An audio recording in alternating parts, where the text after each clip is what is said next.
Okay, we're going to go ahead and remove this shower, tub shower combo today, and we'll walk you through the steps of doing it. So here, if you have no door, you can proceed to the next step. But if you have a door, what we're going to do is take it off first. So each of these panels just simply pop up. There's two wheels holding each one. I'll show them to you when I get them out, but there's a wheel here and a wheel there. You pop it off the track and you set it down. So you take out the back one first, then the next one, and then we'll start taking apart the framework. Okay, I was getting ready to pull the doors, but they have this mechanism down here that has no visible screws. Normally there'd be a screw right here and a screw right here that holds it in place. But since there's not, it must be some kind of a tape joint or something to that effect, so there's nothing visible to extract. So instead of breaking the glass, I'm just going to come up here. There's two ways to skin every cat. And so here you have silicone holding this thing on. And so I'm going to cut the silicone on both sides. You can see it more clearly right there. Once I cut that loose, that's going to allow this to come up. And that's what's holding the doors.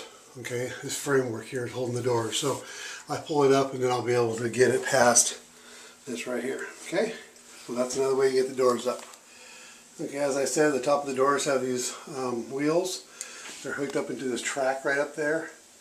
And they just slide right on up. So the first one you want to take off is the one that's on the inside of the tub, what I just did.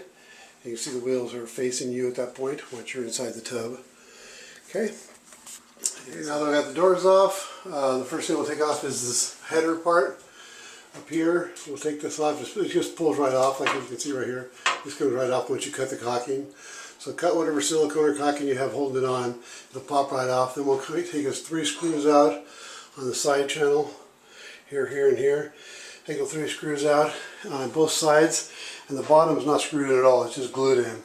So you'll be able to pop that off too. Okay, now you get those doors all the way off. Now we're going to attach the next ones that are connected here. So we have 2 screws right here. That's going to take off this whole shield right there. And this whole system will still stay intact for now. Okay? And then this thing here, we undo this, we unscrew it. And if there's a screw in the back, we undo that. But sometimes they're just screwed on, period. And then there's the 2 screws right there. We'll pull that whole system out of there also. I'll show you the tool to use to get this. Okay, once you've taken off the 2 screws to hold that plate on, after you get all the stuff popped off there, this was simply an unscrew one. Okay, so we unscrewed it from there. Then here, this was it's the overflow, and it wasn't the kind that had a lever or anything like that, so there's no mechanism inside the hole. So it simply is pulling off 2 screws from the top, then pulling off the 2 screws that held that on. Now the waste and overflow is actually loose. I can push it out if I so desired. Here's the bottom of the tub. Now what you want to use a tool like this. Okay, they're only a couple of bucks, like 20 bucks or whatever. Down at Home Depot, go ahead and buy one of those. And they have little things look like that, see it?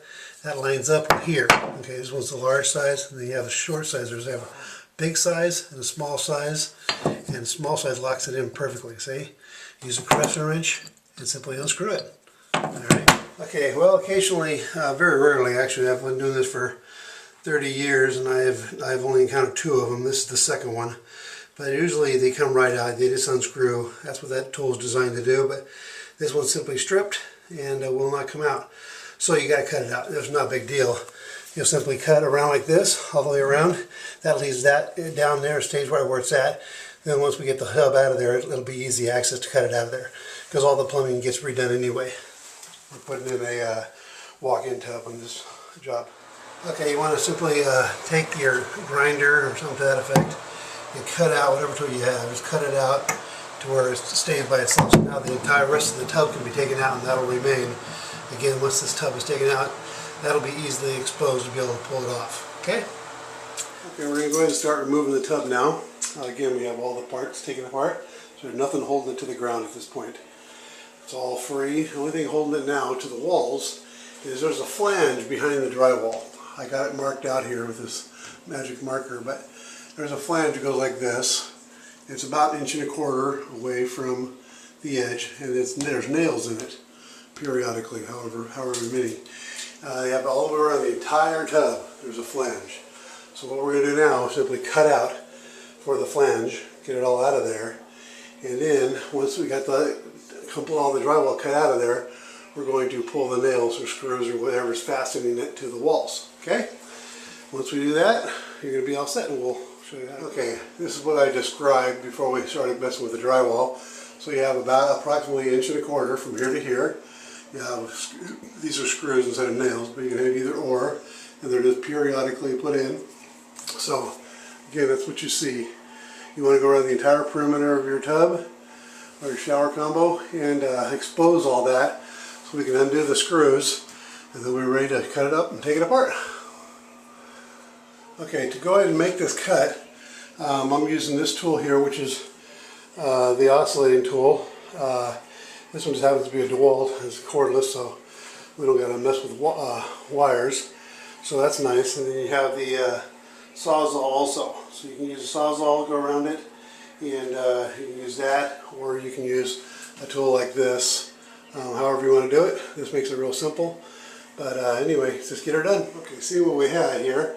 I went ahead and made a clear mark around the entire perimeter that shows exactly where we're going to cut. Okay, we'll just follow it down, and that'll expose all the flange. There we'll detach the nails and screws and different kinds of fasteners, whatever they have, and then start cutting up. Okay, I just cut off the first piece. Just want to take a piece and see. Sometimes electricians and plumbers don't care about the rest of us, and they run stuff way too close. But here I didn't notice anything bad. So I went ahead and just cut down, took the Sawzall, and cut right from the corner straight down, and then towards the bottom, and then cut across. And so I took the piece out, and there's nothing in there. So there's no electrical, no plumbing, it looks perfectly fine. Now I'll go ahead and attack this next piece, and I'll cut it again with the Sawzall, straight across here, and straight up and down. I'll go ahead and show you that one.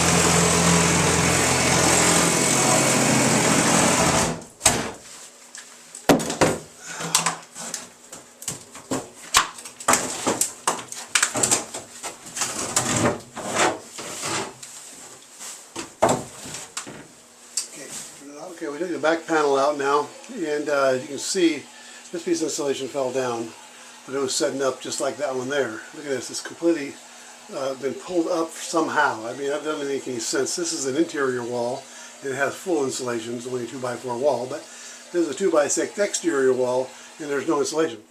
It simply doesn't, there was nothing. It was just freezing in here all the time, and no one knew why. Well, there you go. There was no insulation in the wall all the way down. The most critical part about when you go to cut it out is, again, you want to take it and try to cut like this, so it'll cut straight across there, and you can see the edge there. And you're coming across, you don't want to be going sideways like this, pointing in, because then if you hit this water line, you'd be in trouble. This water line didn't even belong here, but someone just ran it in there. But anyway, so if you'd have been like this, we'd have cut it. So you keep it like this and just barely getting past the edge, and then as you go by, it just goes right on by. And same thing with this line here, which is your shower. You got to your shower spigot. Again, you don't want to be going in and out this way like this. You want to be coming by, when you know it's there, you want to be coming sideways like this, so you just barely go by, okay? And so this is the most important area right here by the valve, to be careful with plumbing behind it, okay? There's always something, so be careful. Okay, we're going to go ahead and cut down through here, and then across. That'll be our next cut.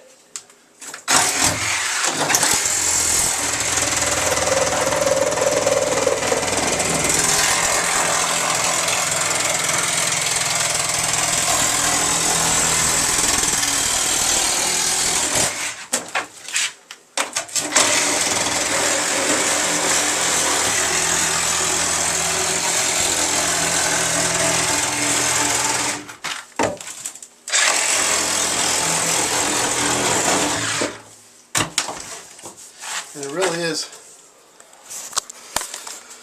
really is as simple as that. Making a few cuts, pulling it out of there, and eventually get it all out.